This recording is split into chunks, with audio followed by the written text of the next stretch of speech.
This is the second part of the sampling and estimation lecture. The focus that we'll begin with is talking about point estimates and confidence intervals. So we're talking about a single value to represent a population, or we're talking about a range of values. So basically what we have are estimators. And that would be, for example, a mean. That's a point estimator. And basically, if they have a single numerical value, we refer to them as point estimates. And if we're talking about a range of values, we refer to it as a confidence interval.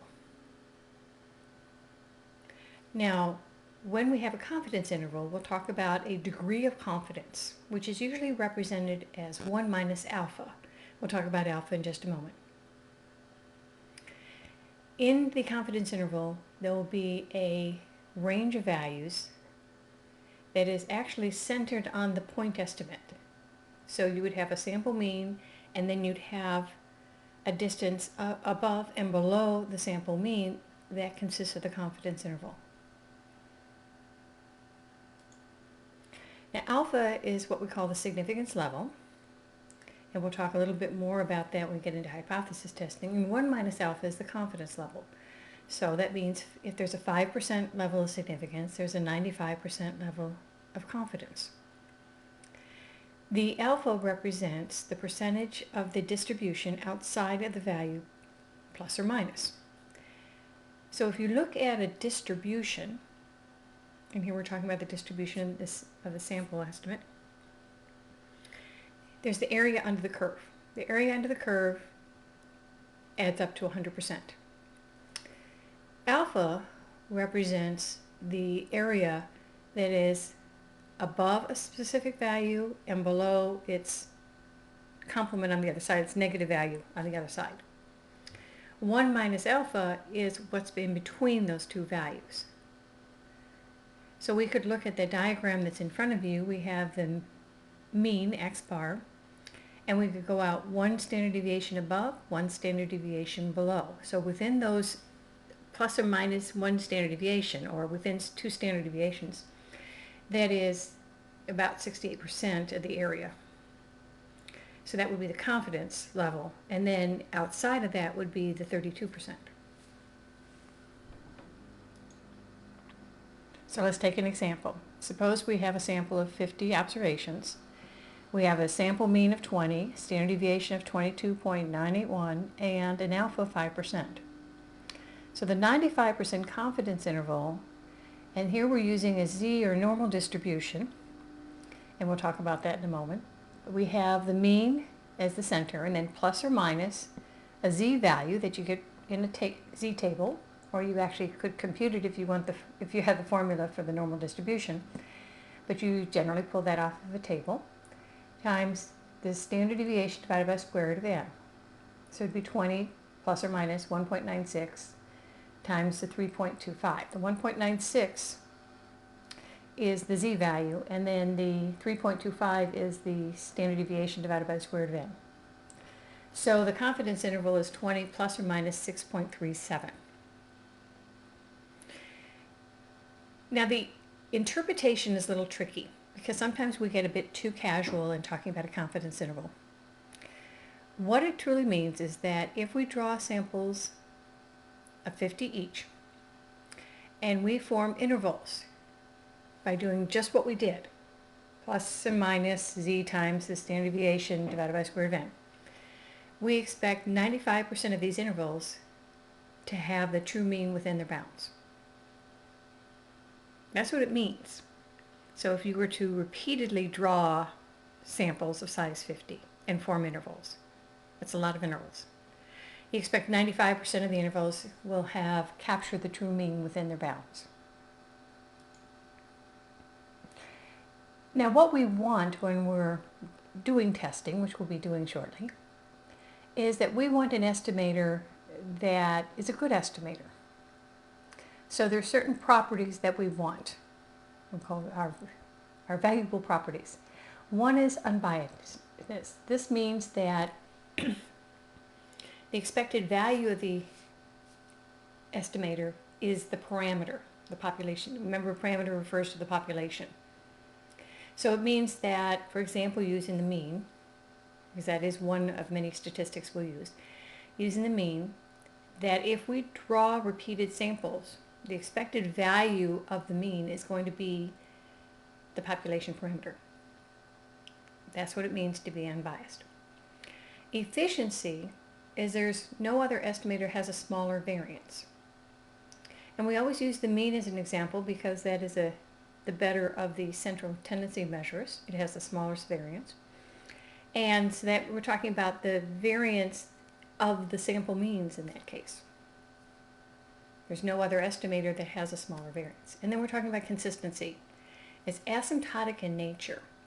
Okay, that means if we draw a very large number of samples, so instead of drawing 10 samples or 20 samples, we're going to draw maybe 1,000 samples or 10,000 samples, that they converge, that the mean of that distribution will be the population mean.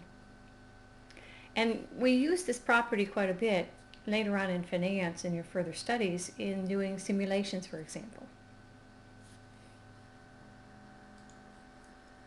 So if we think about a confidence interval, it has several elements. One is the point estimate. That would be, say, the sample mean.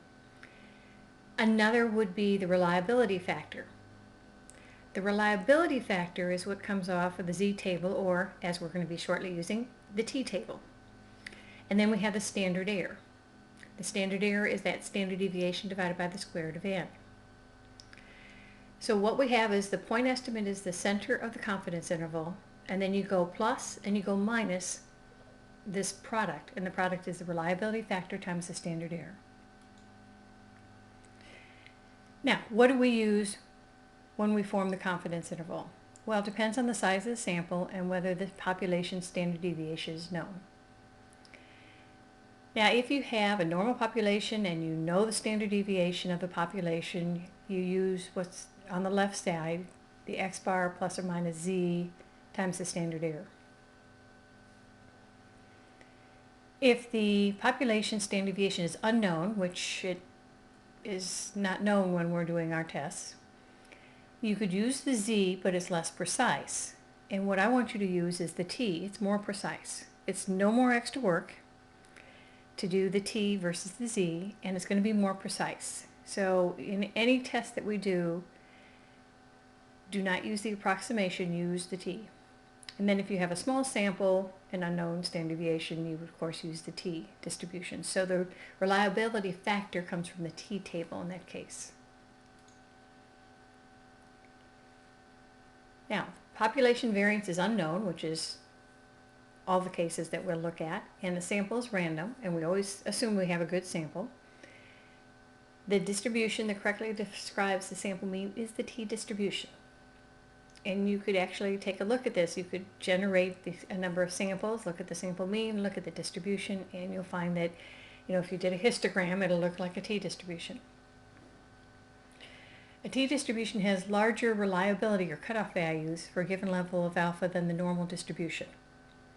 So if you think about a t-distribution versus a z, the shape is, they're both symmetric, so they're centered on the mean, but the t-distribution has less kurtosis than the normal distribution. It's platykurtic. Its tails are a little higher. So if you were to look at area under the curve under certain points, you'd find that their reliability factors will be larger for the t. And you can just do this by comparing the tables at the back of the book if you like. What determines the t distribution are degrees of freedom. So this contrasts to the normal distribution, which is the normal distribution no matter what the sample size. I mean, it is the normal distribution, there's only one. The t distribution is a function of the degrees of freedom. It's still symmetric no matter the degrees of freedom, but it eventually will be very similar to a z distribution. Not quite, but it'll be similar. So if we look at this diagram for different degrees of freedom, what you see going from 2 degrees of freedom, which is the blue line, to the 50 degrees of freedom, which is the brown line, you see that it becomes more like a normal distribution. So why do we worry about this? Well, if we're looking at alpha or its complement, the confidence level, we're talking about the area under the curve. And the area under the curve depends on the degrees of freedom, as you can see in this diagram. Now, what is a degree of freedom? Well, a degree of freedom is how many independent pieces of information that you have. So if you look at the standard deviation in that formula, you're using up a degree of freedom because you have the sample mean plus you have all the observations. So if I were to give you the mean and all but one of the observations, then you could solve that for that last observation. So we're talking about how many independent pieces of information we have. And in the case for testing the mean, we're going to use up 1 degree of freedom in performing the test. So if we have 45 observations, we have 44 degrees of freedom. If we have 100 observations, we have 99 degrees of freedom, and so forth. Now this is what I've done is taken pieces from the Z table and pieces from the T table, and you can see how it lines up. Now, the tables at the back of the book are all set up with alpha divided by 2. So if you have a 5% alpha, you go to the column heading for the 2.5%. Now, at 2.5%, the Z critical is 1.96, but you see the T critical values vary by degrees of freedom, and even with 40 degrees of freedom, we're not that close to 1.96. So that's why the T is going to be much more precise to use than the Z. The Z, using that as an approximation, you're going to see you're going to be off. So you want to be real careful and just use the T. And since your calculator and Excel do it for you, you really don't have to worry about any extra work there. So this is what we generally say. If we have a known variance, then why are we doing this test? But we use the Z. Unknown variance, I would use the T. And if it's non-normal distribution and a known variance, small samples, we don't have an available statistic, but large sample we use Z, and if we have an unknown variance, then we would use the T. So if you have a situation, you have a target rate of return of 10%, and you'd like to be 90% certain, realized return will include her target return. Now, to construct the 90% confidence interval for each of these investments in the table, we got to see which one contains the target return. So if we look at this, what we've got here is, in the first case, the known variance. So what we would do is we could use the Z or we could use the T. And if you have the known variance, you might as well use the Z. So you would take 0.014 plus or minus, and then you'd have the reliability factor from the table. And so you'd look at the Z table in the back of the book, which is Appendix A. And you would look for the inside the table that you've captured and the appropriate percentage. So we're talking about 90% confidence interval. And so we pull off the Z for that. In portfolio 2 and 3, we have, again, the center is going to be the expected return plus or minus the standard error times the reliability factor. Those reliability factors come from Appendix B.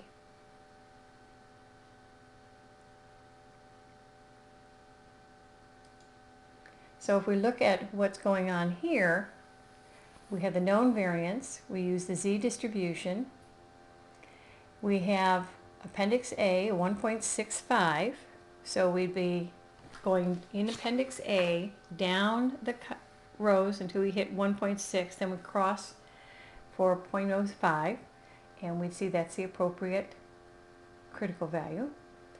We'd have the confidence interval lower bound, upper bound, and in Excel we can use confidence, and in your calculator you can use Z interval. So in your calculator you have the ability to set up confidence intervals, and you can do this in your calculator. And you would do this by doing your stats, go to tests, and then you choose, in the first case, the z-interval. In case of portfolio number 2, we use T. We have 24 degrees of freedom. We'd use appendix B to come up with 1.711. We'd have the lower bound, the upper bound, and if we did this in a calculator, we would go to the stat, tests, in this case, T interval. Now we could also do this in Excel with the confidence.t built-in function.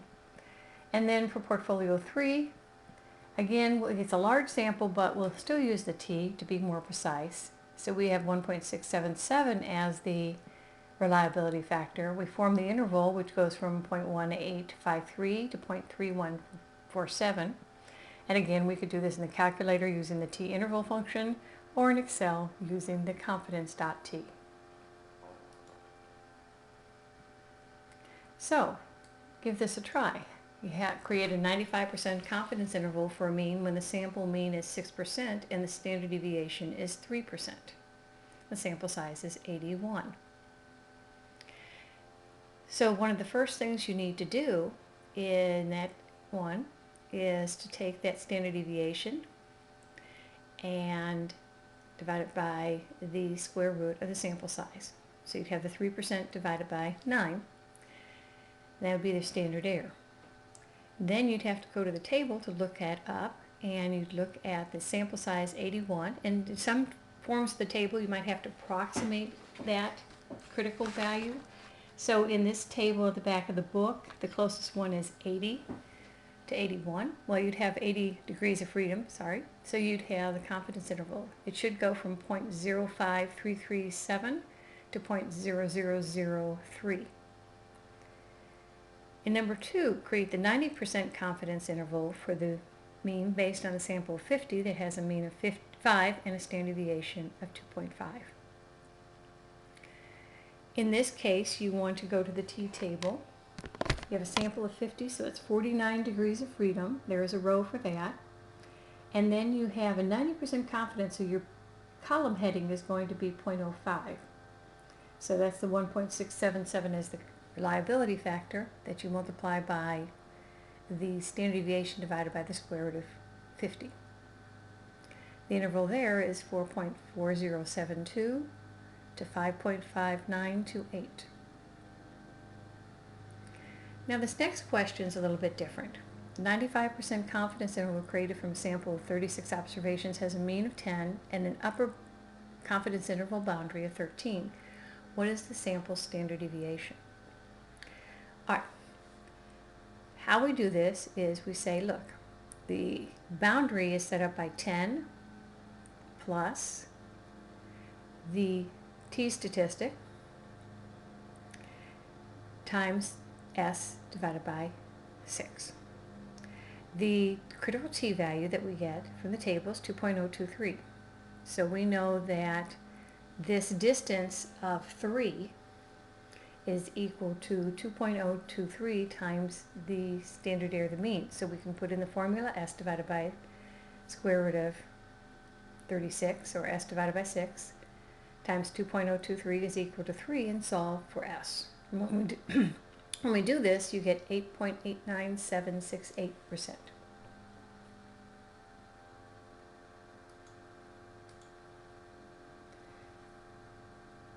Now, if you don't want to use the tables at the back of the book, then you can use your calculator. If you have a TI 83 or 84, it's very easy. You use the stat, test, t interval. You can also find the distribution using the dist function. And that's the upper level of VARS key. And so you can actually find the actual t-value from that.